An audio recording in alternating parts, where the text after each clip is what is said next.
అందరికీ నమస్కారం. ఇవాళ మనతో ప్రముఖ ఆధ్యాత్మికవేత్త, ఆస్ట్రాలజర్, దత్తాత్రేయ మరియు గణపతి ఉపాసకులు మురళీధర్ శర్మ గారు మనతో ఉన్నారు. వారితో మాట్లాడదాం. గురుగారు నమస్కారం. మహాదేవ శ్రీమాత్ర నమః. గురుగారు, సెప్టెంబర్ నెలలో కర్కాటక రాశి వారికి ఎలాంటి ఫలితాలు ఉండబోతున్నాయి కాస్త వివరించండి. తప్పకుండా అండి. ఇక్కడ ఒక విషయం ఏమిటి అంటే, ముందుగా కూడా ప్రతి వీడియోలో కూడా నేను చెప్తూ ఉంటాను, వ్యవహారిక నామము జన్మనామము వేరుండి డేట్ ఆఫ్ బర్త్ ప్రకారంగా వీరికి దశ అంతర్దశలను నిర్ధారణ చేసుకొని, మరొకటి ఏమిటి ముఖ్యమైనది అంటే, ఏదో వృషభ రాశికి బాగుంది, పలానా రాశికి బాగుంది అని మనం సంతోషపడిపోవడానికి ఆస్కారం లేదు. ఇక్కడ గోచారంలో గ్రహాలు అనేటువంటివి మారుతూ ఉంటవి, గ్రహచారంలో గ్రహాలు అనేటువంటివి మారవు. మనం జన్మించినటువంటి సమయానికి ఒక లగ్నం అనేది ఏర్పడుతుంది. ఆ లగ్నాన్ని ఆధారంగా చేసుకొని మనకు కొన్ని గ్రహాలు ఉండేటువంటి స్థానాన్ని బట్టి సప్తమ స్థానము వివాహానికి సంబంధించింది, పంచమ స్థానము మనకు అబ్రాడ్ కావచ్చును, ఉన్నతానికి సంబంధించింది, సంతానానికి సంబంధించింది, ఇలా ఏ గ్రహాలు ఎక్కడెక్కడ ఉన్నాయి అనేటువంటిది అదొక పరిశోధన, అదొక విద్య అది. సో దాన్ని బేస్ చేసుకొని ఆస్ట్రాలజీ అనేది మనం చెప్తే అదొక నిజం అవుతుంది.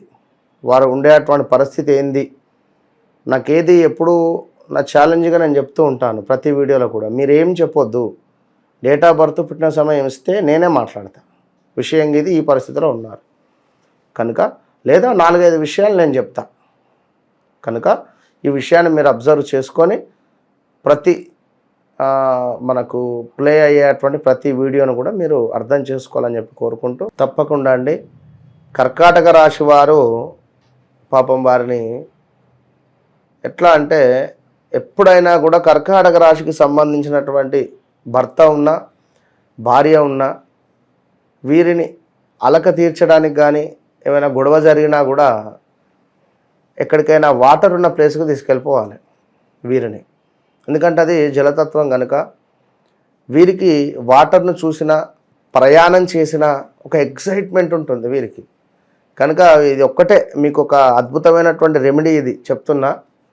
కర్కాటక రాశి వారి భర్త ఉండనివ్వండి, భార్య ఉండనివ్వండి, ఏదైనా గొడవ అయిందనుకోండి, గొడవలు జరుగుతూ ఉన్నాయనుకోండి, కొన్ని రోజులు ఒక 3 రోజులు స్థాన చలనం ఎక్కడైనా, గోవానో లేదా ఊటీయో లేదా మీ డబ్బులను బట్టి తీసుకెళ్ళండి, వైజాగ్ ఒక 3 రోజులు అక్కడ స్టే చేసే ప్రయత్నం చేయండి, బాగుంటుంది.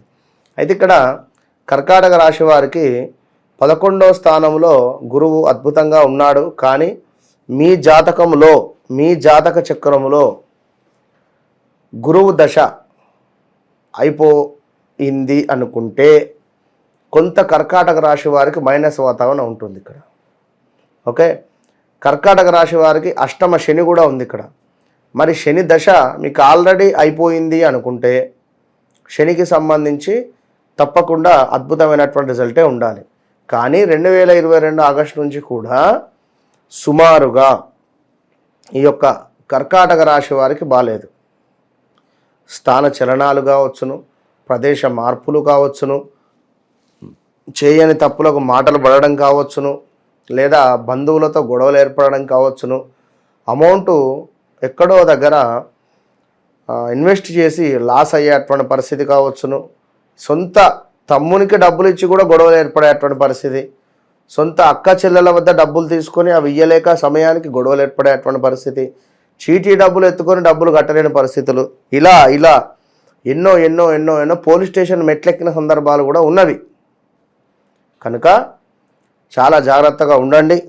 మరి కర్కాటక రాశి వారికి అష్టమ శని వల్ల అకాలమైనటువంటి కలహాలు, ఇప్పుడు అకాల వర్షము అన్నాం.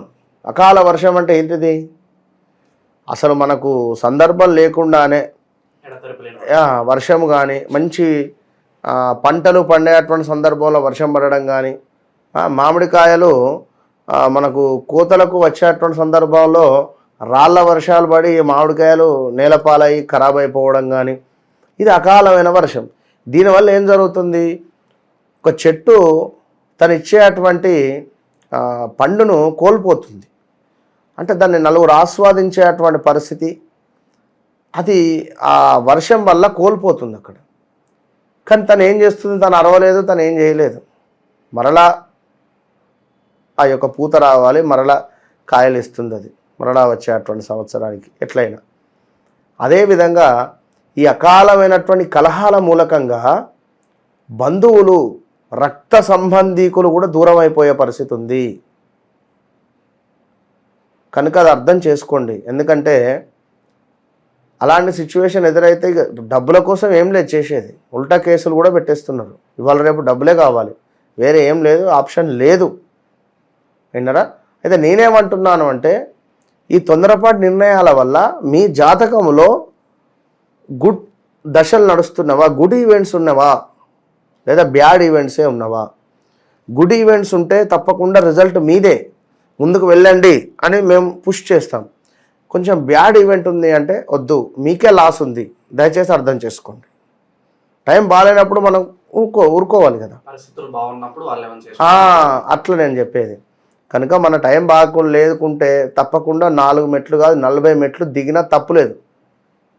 ఓకే, ఇది గుర్తుంచుకోండి. ముఖ్యంగా ఏమిటి అంటే శని వల్ల అకాల కలహాలు అనుకున్నాం, ప్రయాణాలలో ప్రమాదాలు అనుకున్నాం, బైక్ మీద వెళ్ళేటప్పుడు చాలా జాగ్రత్త, కార్ డ్రైవింగ్ చేసేటప్పుడు చాలా జాగ్రత్త. ఆల్రెడీ జరిగి ఉంటవి మీకు, ఆల్రెడీ బైక్ ప్రమాదాలు లేదా కారు ఎక్కడైనా యాక్సిడెంట్కి గురవ్వడమో లేదా ఇంకేదో జరిగి ఉండాలి 22, 23లో 24లో కూడా. ఈ సెప్టెంబర్లో కొంచెం జాగ్రత్తగా ఉండండి అని చెప్తున్నాం. ఇంకా మరొక విషయం ఏమిటి అంటే దుబారా ఖర్చులు అనుకున్నాం, దుబారా తిరుగుడు, దోస్తులతోని ఫ్రెండ్స్తోని ఊరికే గాలికి తిరుగుడు ఉంది. కర్కాటక రాశి వారు పట్టుదల వల్ల కొన్ని ఇబ్బందులు ఏర్పడతాయి. ఖచ్చితంగా నాకు ఇదే కావాలి, వాడు నన్ను ఇట్లా అంటాడా, నేను ఇట్లా చేయాలి అనే ఈ పట్టుదల స్వభావాన్ని విడిచిపెట్టండి. విడిచిపెట్టి మెచ్యూరిటీగా ఆలోచన చేసి ముందుకు వెళ్ళండి. దీనివల్ల విన్నరా, మరి గురువు మీకు 11లో ఉన్నాడు. మరి గురువు కనుక మీ గురువు దశ మీ జాతకంలో అయిపోలేదు అనుకున్నట్టయితే ఈ గురువు మీకు అద్భుతంగా యోగిస్తూ ఉన్నాడు. నూతన పనులు చేయుట యందు కానీ, మంచి స్థిరాస్తులు కూడబెట్టుకునేటువంటి పరిస్థితి కానీ, ఇంటి యందు బంధుమిత్రులను కలవడం కానీ, అంటే శుభకార్యాలు చేయడం కానీ, అదేవిధంగా అవసరానికి తగినంత డబ్బు సర్దుబాటు అయ్యేటువంటి పరిస్థితి, ఏదో ఒక రూపకంగా తప్పకుండా డబ్బు సర్దుబాటు అయ్యేటువంటి పరిస్థితి, విందు వినోదాలు, కుటుంబంతో పూజలు చేసేటువంటి పరిస్థితి, ఇలా మొత్తము కూడా కర్కాటక రాశి వారికి గురువు మీకు శుభంగా ఉన్నాడు 11వ స్థానంలో. మరి మీ జాతకంలో దశ అంతర్దశలు, ఒకవేళ గురు దశ అయిపోయింది, గురు అంతర్దశలో ఉన్నాడా, మరి గురువు నీచబడి రాడా ఒకవేళ అయితే మాత్రము మనం చెప్పినటువంటి దానికి కొంత మైనస్ రిజల్ట్ ఉంటుంది. మరి ఇప్పుడు వీరు ఏం చేయాలి అంటే దత్తాత్రేయ స్వామి పారాయణం కానీ, వీరు కూడా తప్పకుండా గణపతి స్తోత్రాన్ని కానీ ప్రతిరోజు చదువుకున్నట్టయితే తప్పకుండా వీరికి అనుకున్న పనులు ఏవైతే మనసులో సంకల్పించుకునేటువంటి పనులు, వివాహం కావచ్చును, విదేశీ ప్రయాణం కావచ్చును, లేదా రావాల్సిన డబ్బు కావచ్చును, ఆర్థికపరమైనటువంటి ఇబ్బందులు కావచ్చును, వివాహంలో గొడవలు, ఆల్రెడీ కోర్టు కేసుల దాకా వెళ్ళినటువంటి పరిస్థితులు కావచ్చును, ఇలాంటివి ఏ ఉన్నా కూడా సద్దుమణిగేటువంటి పరిస్థితి ఉంటుంది. గణపతి ఆరాధన, దత్తాత్రేయ స్వామి పారాయణం వల్ల 100% సద్దుమణుగుతుంది. విన్నారా? All the best. సెప్టెంబర్ నెలలో కర్కాటక రాశి వారికి ఎలాంటి ఫలితాలు ఉంటాయో తెలియజేసినందుకు ధన్యవాదాలు గురుగారు. మహాదేవ్.